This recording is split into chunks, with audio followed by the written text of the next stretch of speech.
Hi welcome back to మీ Manisha blogs. ఈరోజు నేను మీతో షేర్ చేసుకుంటున్న వీడియో పొనగంటి కూర. పొనగంటి కూర వల్ల మనకి చాలా ఉపయోగాలు ఉన్నాయి. షుగర్ పేషెంట్స్ వీక్లీ ట్వైస్ తీసుకోవడం వల్ల చాలా మంచిది. ఈ పొనగంటి కూరలో విటమిన్స్ A1 B6లతో పాటు పోలిక్ యాసిడ్స్ కూడా ఉంటాయి. ఈ చూడండి ఎంత ఫ్రెష్గా ఉందో పొనగంటి కూర.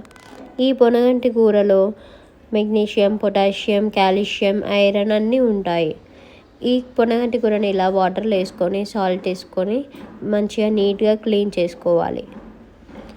ఈ పొనగంటి కూర బోన్స్ని స్ట్రాంగ్గా ఉంచడంలో సహాయపడుతుంది. ఇలా సాల్ట్ వాటర్లో క్లీన్ చేసుకున్నాక పక్కన పెట్టుకోవాలి. ఆనియన్స్ కట్ చేసి పెట్టుకోవాలి, పచ్చిమిర్చి కట్ చేసి పెట్టుకోవాలి. ఒక గిన్నె పెట్టుకొని ఆయిల్ పోసుకోవాలి, తాలింపు గింజలు వేసుకోవాలి, జీలకర్ర వేసుకొని ఎండుమిర్చి ఇలా కట్ చేసి వేసుకోవాలి. కట్ చేసి పెట్టుకున్న ఆనియన్స్, పచ్చిమిర్చిని వేసుకొని కలుపుకొని ఒక 5 minutes మగ్గించుకోవాలి. ఇలా మగ్గాక అల్లం వెల్లుల్లి పేస్ట్ వేసుకోవాలి.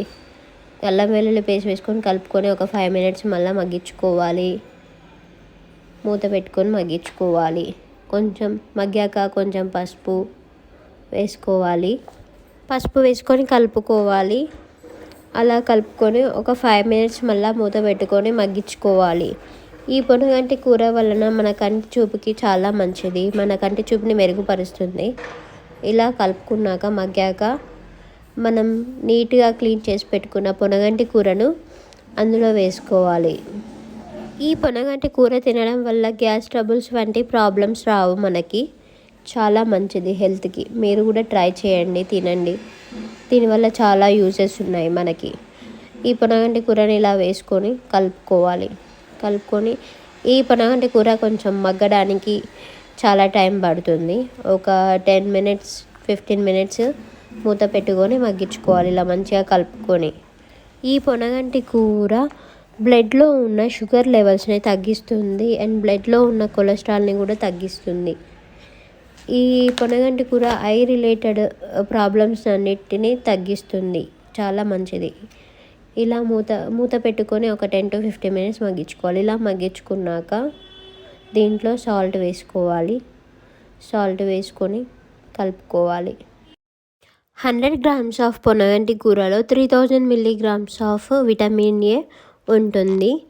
ఇలా కలుపుకున్నాక మూత పెట్టుకొని 10 to 15 minutes మళ్ళీ మగ్గించుకోవాలి. ఇలా మగ్గాక దీంట్లో 1 tablespoon కారం వేసుకోవాలి. కారం వేసుకున్నాక కొంచెం సాల్ట్ కూడా వేసుకోవాలి. ఈ పొనగంటి కూరలో విటమిన్ Aతో పాటు విటమిన్ C కూడా లభిస్తుంది. సాల్ట్ వేసుకున్నాక దంచి పెట్టుకున్న వెల్లిపాయలు కూడా వేసుకోవాలి. మంచి ఫ్లేవర్ని ఇస్తుంది వెల్లిపాయ వేసుకోవడం వల్ల. వేసుకొని కలుపుకోవాలి. అలా కలుపుకొని మళ్ళీ మూత పెట్టుకొని ఒక 10 minutes మగ్గించుకోవాలి. 10 minutes మగ్గిన తర్వాత ధనియా పౌడర్ వేసుకోవాలి. ధనియా పౌడర్ వేసుకొని కలుపుకొని అలా మూత పెట్టుకొని స్టవ్ ఆఫ్ చేయాలి. అంతే, హెల్తీ పొనగంటి కూర ready. Thanks for watching. Like చేయండి, షేర్ చేయండి, సబ్స్క్రైబ్ చేయండి.